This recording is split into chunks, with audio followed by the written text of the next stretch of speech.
Many years ago, there lived on the then barren plain of Suruga a woodsman by the name of Visu. He was a giant in stature and lived in a hut with his wife and children. One day Visu received a visit from an old priest who said to him, "Honorable woodsman, I am afraid you never pray." Visu replied, "If you had a wife and a large family to keep, you would never have time to pray." This remark made the priest angry, and the old man gave the woodcutter a vivid description of the horror of being reborn as a toad or a mouse or an insect for millions of years.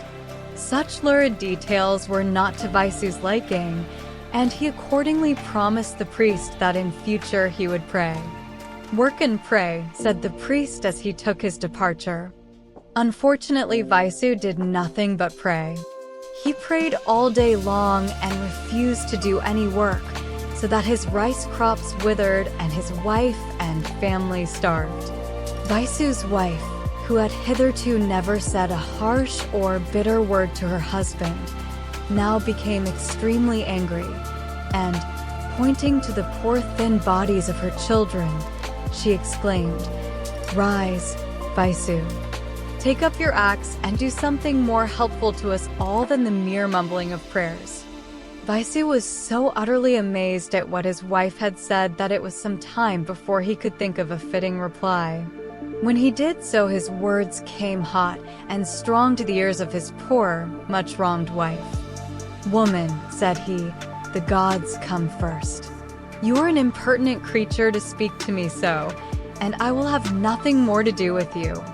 Visu snatched up his axe and, without looking round to say farewell, he left the hut, strode out of the wood, and climbed up Fujiyama, where a mist hid him from sight. When Visu had seated himself upon the mountain, he heard a soft rustling sound, and immediately afterwards saw a fox dart into a thicket. Now Visu deemed it extremely lucky to see a fox, and, forgetting his prayers, he sprang up and ran hither and thither in the hope of again finding this sharp-nosed little creature. He was about to give up the chase when, coming to an open space in a wood, he saw two ladies sitting down by a brook playing Go. The woodsman was so completely fascinated that he could do nothing but sit down and watch them.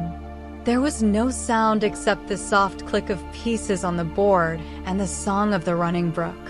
The ladies took no notice of Visu, for they seemed to be playing a strange game that had no end, a game that entirely absorbed their attention. Visu could not keep his eyes off these fair women. He watched their long black hair and the little quick hands that shot out now and again from their big silk sleeves in order to move the pieces. After he had been sitting there for 300 years, though to him it was but a summer's afternoon, he saw that one of the players had made a false move. "Wrong, most lovely lady," he exclaimed excitedly. In a moment these women turned into foxes and ran away. When Visu attempted to pursue them, he found to his horror that his limbs were terribly stiff, that his hair was very long, and that his beard touched the ground. He discovered, moreover, that the handle of his axe, though made of the hardest wood, had crumbled away into a little heap of dust. After many painful efforts, Visu was able to stand on his feet and proceed very slowly toward his little home. When he reached the spot, he was surprised to see no hut, and, perceiving a very old woman, he said, "Good lady, I am amazed to find that my little home has disappeared. I went away this afternoon, and now in the evening it has vanished." The old woman, who believed that a madman was addressing her, inquired his name. When she was told, she exclaimed, "Bah, you must indeed be mad. Visu lived 300 years ago. He went away one day, and he never came back again." 300 years, murmured Visu. "It cannot be possible. Where are my dear wife and children?" "Buried," hissed the old woman, "and, if what you say is true, you children's children too." The gods have prolonged your miserable life in punishment for having neglected your wife and little children."